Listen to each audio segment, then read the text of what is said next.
Vi vil gøre Danmark fri for olie, kul og gas. Udlændinge, som vil bo, arbejde og betale skat i Danmark, skal være hjertelig velkommen. Der er blevet færre fattige i Danmark, siden vi overtog regeringsmagten. De 3 klip, vi lige har set, er noget Radikale Venstre går meget op i. Vi er så heldige ved at få en fra Radikale Venstre til at sige noget om partiet. Jeg hedder Karin Friis Bach, og jeg er radikal politiker, og jeg står her på Nyborg Strand, hvor de radikale holder landsmøde i den her weekend. Vi har en masse mennesker, en masse medlemmer og en masse taler, så det er rigtig spændende. Det radikale, det er jo et parti, der blev dannet i 1905.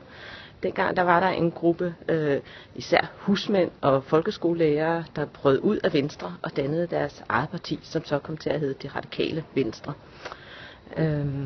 Det Radikale Venstre, det er et socialliberalt parti. Det betyder, at vi har en stærk social profil og engagement, og så fører vi en liberal økonomisk politik.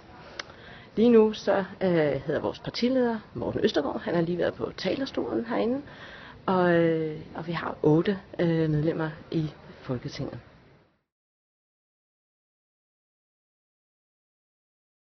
Et klimavenligt og økologisk landbrug. En grønnere fremtid er bedre fremtid, også for landbrug.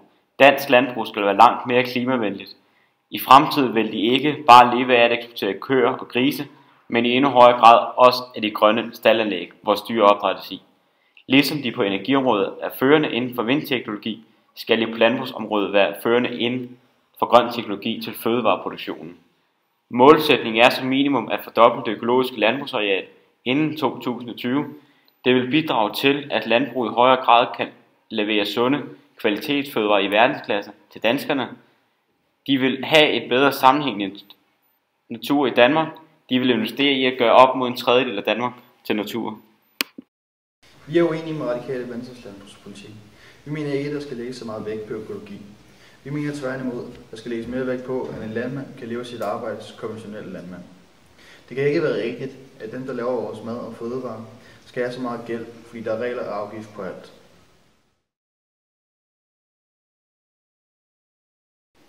Radikale Venstre vil byde flygtninge velkommen i Danmark. De skal ses som en ressource, ikke som en plage. De vil integrere flygtninge fra første dag og give dem hurtig adgang til arbejde og fællesskab.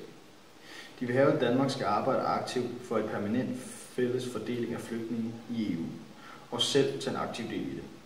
Radikale Venstre vil have, at Danmarks udviklingsbistand, herunder vores humanitære bistand til flygtninge i Syrien, Jordan og Libanon, bør øges i de kommende år.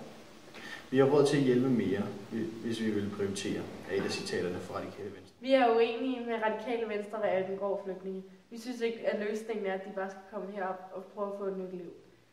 Vi skal hjælpe dem i deres lande og gøre, sådan så der bliver sikkert for dem at bo. For vi har ikke plads til dem alle sammen heroppe i EU. Så vi skal sørge for at hjælpe dem der, hvor vi kan.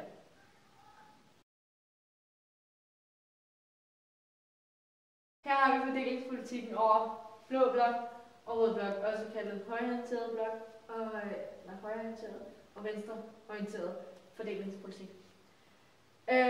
Som I kan se, så ligger Radikale herover over mod blå blok, og den skiller ligesom sådan her i midten, ikke? Men det er fordi, de kører venstreorienteret fordelingspolitik. De Radikale Venstre er meget venstreorienteret, hvad det angår værdipolitik. De vil meget grønne, de vil meget hurtigt have indvandrere ind i landet og integrere dem, og de vil meget gerne have lavere straffe.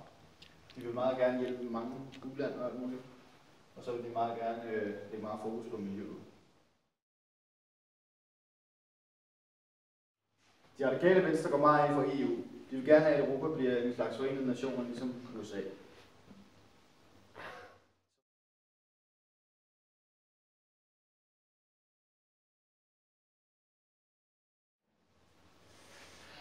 Og jeg skal have lys. Væk er det lille sving! Jeg er generelt alt for grim. Ja. Hvad siger du?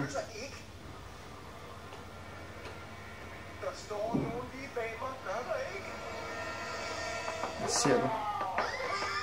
Krammebørnene, eller krammebørnene. De 3 klip, vi lige har set, er noget fra Radikale Venstre, der går meget jeg op i. Nej. Hvad er klokken? 10. Okay, skal vi lige tage den her også?